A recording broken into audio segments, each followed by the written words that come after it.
오늘 함께 큐티할 본문 누가복음 2장 8절에서 20절까지의 말씀입니다.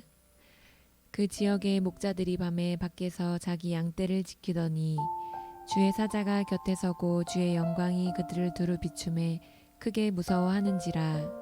천사가 이르되 무서워하지 말라. 보라, 내가 온 백성에게 미칠 큰 기쁨의 좋은 소식을 너희에게 전하노라. 오늘 다윗의 동네에 너희를 위하여 구주가 나셨으니 곧 그리스도 주시니라. 너희가 가서 강보에 쌓여 구유에 뉘어 있는 아기를 보리니 이것이 너희에게 표적이니라 하더니, 호련히 수많은 천군이 그 천사와 함께 하나님을 찬송하여 이르되, 지극히 높은 곳에서는 하나님께 영광이요 땅에서는 하나님이 기뻐하신 사람들 중에 평화로다 하니라. 천사들이 떠나 하늘로 올라가니 목자가 서로 말하되, 이제 베들레헴으로 가서 주께서 우리에게 알리신 바 이 이루어진 일을 보자 하고 빨리 가서 마리아와 요셉과 구유에 누인 아기를 찾아서 보고 천사가 자기들에게 이 아기에 대하여 말한 것을 전하니, 듣는 자가 다 목자들이 그들에게 말한 것들을 놀랍게 여기되 마리아는 이 모든 말을 마음에 새기어 생각하니라. 목자들은 자기들에게 이르던 바와 같이 듣고 본 그 모든 것으로 인하여 하나님께 영광을 돌리고 찬송하며 돌아가니라. 아멘. 우리는 어제 본문을 통해서 이 땅의 구원자 예수 그리스도께서 예언대로 베들레헴에 탄생하신 이야기를 나눴습니다. 오늘 본문은 예수님의 그 탄생 소식을 천사가 목자들에게 알리는 장면을 다루고 있습니다. 특이한 것은 천사가 그 기쁜 소식을 가장 먼저 전해준 대상이 바로 목자들이라는 것입니다. 우리 8절과 9절 말씀 보겠습니다. 그 지역의 목자들이 밤에 밖에서 자기 양떼를 지키더니 주의 사자가 곁에 서고 주의 영광이 그들을 두루 비침에 크게 무서워하는지라. 성경에서 보여지는 목자의 이미지는 부정적이지 않죠?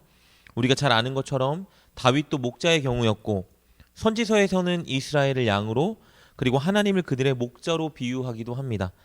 그렇기 때문에 문제가 될 것이 없어 보이지만, 그러나 랍비 문헌이나 당시 유대교에서 목자의 이미지는 굉장히 부정적이었어요. 보통 목자라 하면 비천하고 정직하지 않고 정결하지 못한 부류의 사람들로 여기곤 했습니다. 분명한 것은 목자는 사회의 가장 낮은 위치에 처해 있던 비천한 자들이었다는 것입니다. 그렇다면 천사들이 메시아의 탄생 소식, 이 기쁜 소식을 하필이면 왜 목자들에게 가장 먼저 전했을까? 거기에는 분명한 의도가 있습니다. 그것은 우리가 이미 앞서 살펴본 것처럼 예수님의 사역과 관련이 있습니다.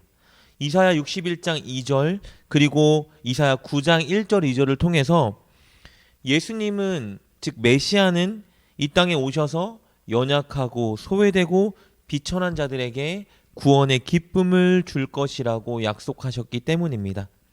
그것은 마리아가 1장 52절을 통해서 하나님께서 비천한 자들을 높이신다라고 찬양하고 고백했던 내용과 일맥상통합니다.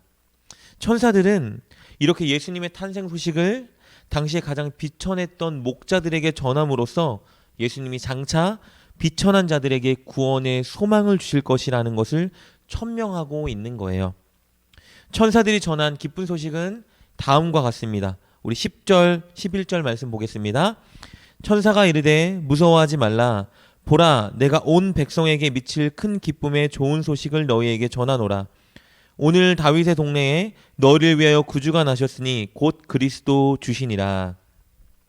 다윗의 동네, 이곳은 다윗의 왕권을 이어받은 영원한 왕이자 구원자인 메시아가 태어날 것이라고 약속되었던 곳이에요. 천사는 바로 이곳에 구주, 곧 그리스도가 오신다는 소식을 전하고 있는 겁니다. 하나님의 백성들에게 당시에 구주라는 칭호는 오직 하나님을 향한 칭호였어요. 적들로부터 그들을 구원해 주시고 질병으로부터 그들을 치료해 주시는 하나님을 그들은 구주라고 불렀습니다. 그리고 그리스도라는 칭호는 우리가 잘 아는 것처럼 기름 부음 받은 자를 가리키죠. 즉 왕, 제사장, 선지자. 그런데 이 땅에 장차올 메시아 그리스도는 왕이기도 하고 제사장이기도 하고 선지자이기도 한 분이셨습니다.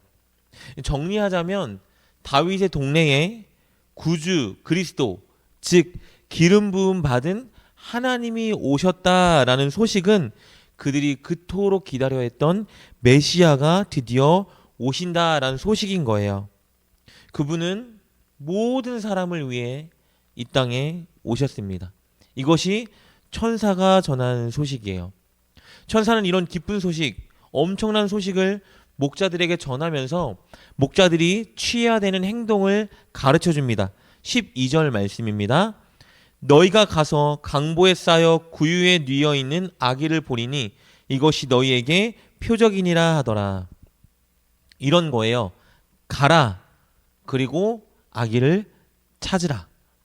가서 강보에 쌓여 구유에 누워 있는 아기를 찾으라고 명령하고 있는 거예요. 왜냐하면 그 아이가 바로 그토록 기다려왔던 메시아이기 때문입니다. 그런데 역설적이게도 왕이자 구원자인 하나님, 즉 메시아가 있는 모습이 너무 초라해 보이죠. 좋은 옷을 입고 화려한 왕궁에 있는 것이 아니라 강보에 쌓여서 여물통에 놓여 있는 것이에요. 이것은 계속 말씀드린 것처럼 사회적으로 소외되고 비천한 사람들을 구원하기 위해 오신 바로 메시아의 사명이 무엇인지 드러내주는 장면입니다. 그리고 메시아이신 예수님이 그 사명을 감당하는 것을 통해서 결국 두 가지의 결과를 초래하실 거예요. 우리 14절 말씀 보겠습니다. 지극히 높은 곳에서는 하나님께 영광이요 땅에서는 하나님이 기뻐하신 사람 중에 평화로다 하니라. 예수님, 즉 메시아의 사역을 통해서 두 가지 결과가 이루어지는데 첫째는 어떤 결과냐면 하나님께 영광이 될 것입니다. 왜냐하면 이 땅에 오신 예수님은 이 땅에 하나님의 나라를 도래시키고 그리고 하나님의 뜻을 이루실 분이기 때문입니다. 그 예수 그리스도는 하나님의 성품, 영광을 온전히 사람들에게 비춰주고 보여줄 것이에요. 그리고 자신의 사명을 통해서 많은 이들을 하나님께 돌아오게 함으로 인해서 그 많은 사람들이 하나님께 영광을 올려드릴 겁니다. 그렇기 때문에 메시아의 사명을 통해 첫 번째 결과는 바로 하나님께 영광이 된다는 것입니다.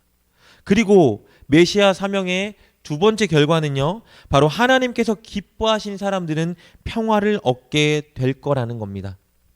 하나님이 기뻐하는 사람들은 누구일까? 바로 하나님이 선택해서 하나님을 믿게 만든 구원받는 자녀들을 가리킵니다. 그들은 죄사함을 받고 믿음으로 예수 그리스도를 통해서 메시아를 통해서 하나님과의 관계가 회복되기 때문에 이제 그들은 진정한 평화를 누리게 될 것입니다.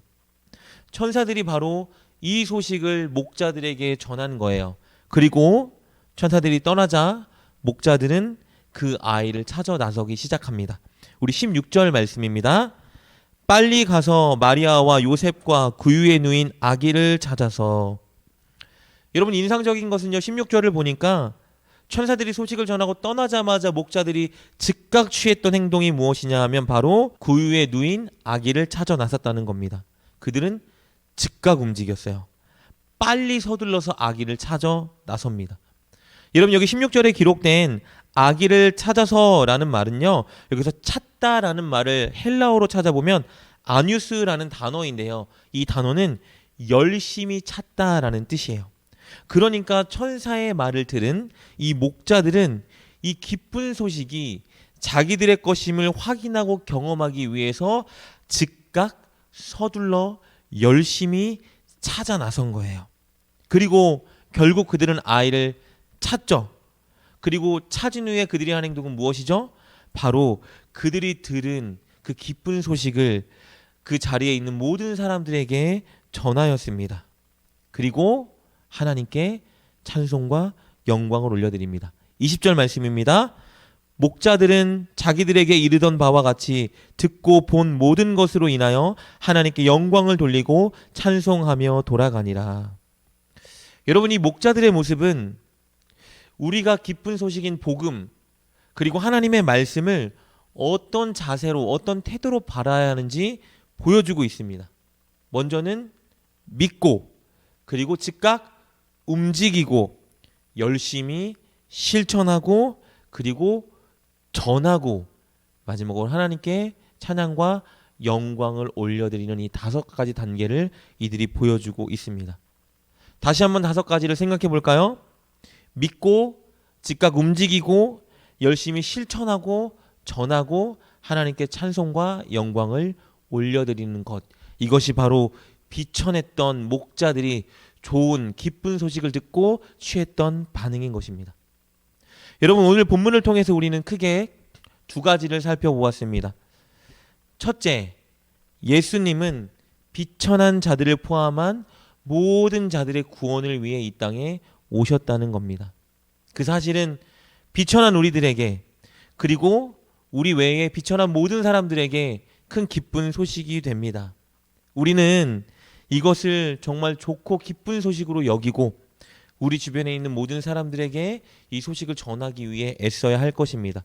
특별히 우리 주변에 소외되고 연약하고 외로운 자들이 있다면 여러분, 그들에게 손을 내밀고 하나님의 사랑과 복음을 전하는 자리에 우리가 서야 할 것입니다. 그리고 둘째, 좋은 소식인 복음과 말씀을 받을 때에는 바른 태도가 필요하다는 것을 살펴보았습니다. 그것은 믿고 즉각 움직이고 열심히 순종하고 그리고 전하고 하나님께 찬송과 영광을 올려드리는 것입니다. 여러분, 오늘 말씀을 통해 무엇을 느끼고 깨달으셨나요?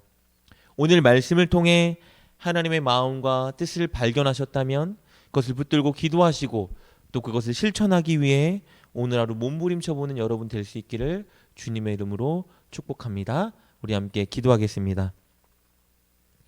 하나님, 비천한 우리를 위해 이 땅에 구원자 예수님을 보내주셔서 감사합니다.